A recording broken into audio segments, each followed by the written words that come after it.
Hi, my name is Mary Jane. Ayan, welcome to MJN Kitchen YouTube channel.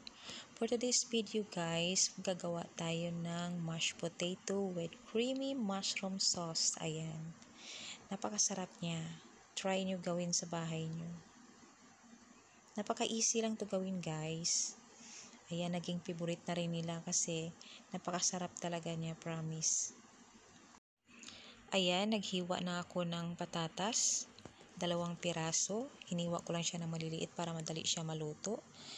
At saka ilalagay na natin siya ngayon sa steamer. Ayan.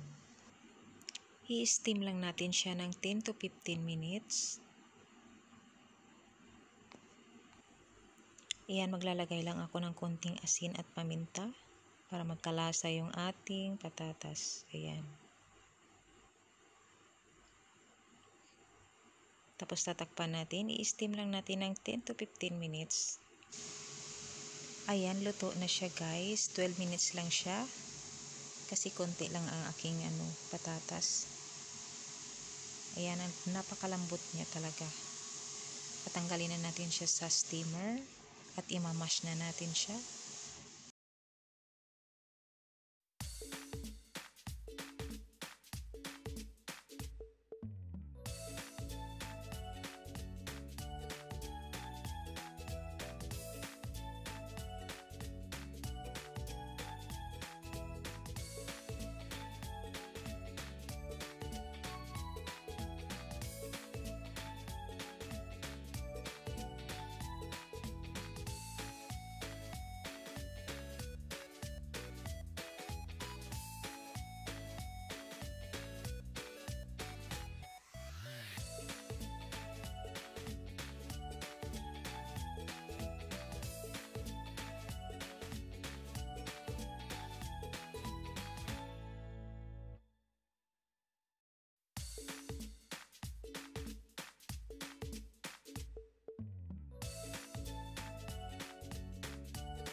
Ayan, tapos na ang ating patatas. Nilagay ko lang siya sa maliit na bowl.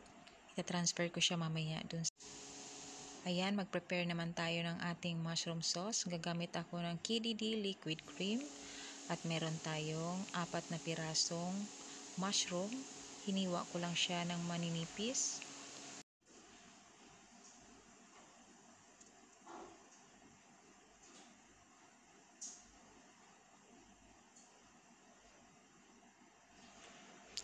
Ayan, at gagamit din ako ng mustard. At meron tayong 3 cloves of garlic, 1 onion, tsaka 1 tablespoon of soy sauce. Tara, samahan niyo ako sa pagluluto. Ayan, nagpapainit na ako ng kawali at ilalagay ko na yung butter. Igigisa na natin ang ating sibuyas.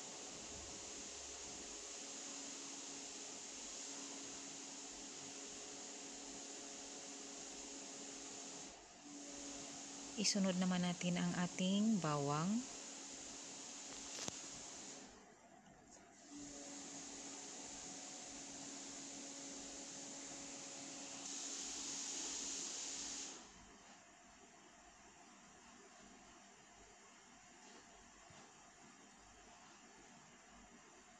Ayan, pagkatapos ilalagay ko na yung mushroom.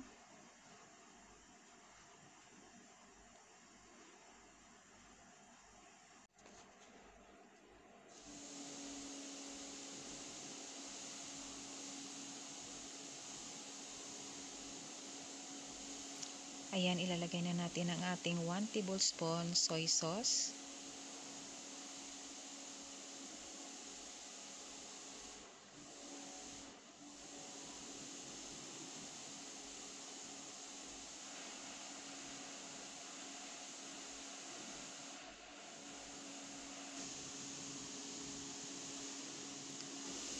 Tapos, maglalagay tayo ng mustard. Ayan.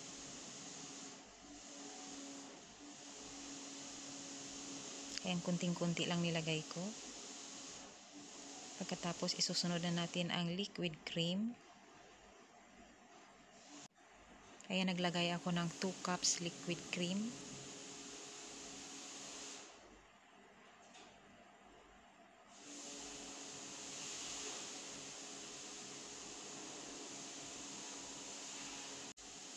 Ayan, maglalagay lang ako ng konting black pepper.